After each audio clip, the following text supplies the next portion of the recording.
The building behind us is the Barrett Green Armory. It was constructed just shortly before the outbreak of the First World War. It's where the 26th Battalion, when it was first formed up in November of 1914, was stationed before they departed for overseas. So the troops that were raised for the battalion came from all over New Brunswick, a lot of them from St. John, but other places all across the province. There was a fairly large contingent from Prince Edward Island. There were Nova Scotians. There were even a few Americans in the ranks of the original battalion, but predominantly it was New Brunswick's battalion.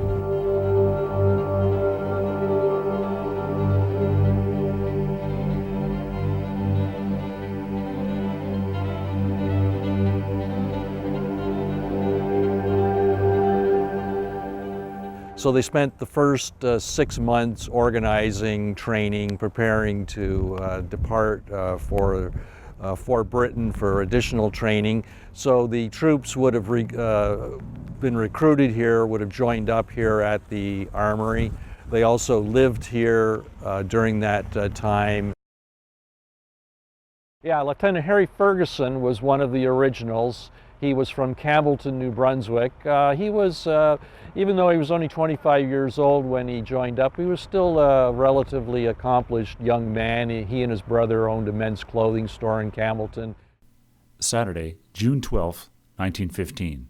We paraded for embarkation at 6 p.m. The crowds that lined every street we passed were immense and broke our lines again and again by closing in on us to say goodbyes to their friends. Besides our fife and drum band, we had 3 brass bands from the city who played till about 9 while we were lined up along the wharf. Lieutenant Harry Ferguson. This is where the march of the 26th, which had started up at the Armory, finally ended when they arrived here at the wharf where the Caledonia was tied up. So they marched back and forth through the streets of St. John and came in this direction here and then down Duke Street and across water through to this area. And in the meantime, all of the people who had been following the March of the 26th spilled out into Duke Street and completely filled the space for probably a block or so back up Duke. And then they cordoned off the area and allowed the troops, once they'd gotten settled, to then come forward and mingle with the crowd to say their last farewells before it turned dark and the crowd began to disperse and the troops were settled in the freight sheds in this area for the night. Sunday, June 13th, 1915. Up at 5 a.m. this morning, feeling stiff and sore from sleeping on a crack all night. I really only slept 3 hours altogether. When we cast off our moorings at 11:30 a.m., the entire wharf and waterfront for nearly half a mile was literally jammed with people, not to mention dozens and dozens of tugs and small boats circling about in the water around us. As I scanned the crowd, I could see many a red nose and watery eyes due to excessive use of handkerchiefs, and all sorts of farewells were waved, thrown, and kissed. It is an inspiring sight, the crowded wharfs and the ship lined everywhere with khaki uniforms, away up to the top riggings, the bands playing, whistles blowing, cheering and yelling in a most amazing uproar.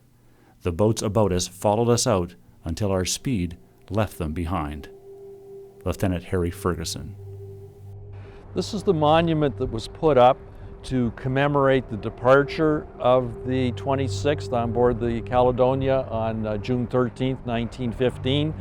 About 10 years after the end of the war, the 26th Battalion established a battalion association for veterans of the unit. They chose June 13th as the date on which they met every year for the next 70 years. They met well into the 1980s before most of the members had died by then, and they finally stopped meeting. So June 13th is a very significant date for the province.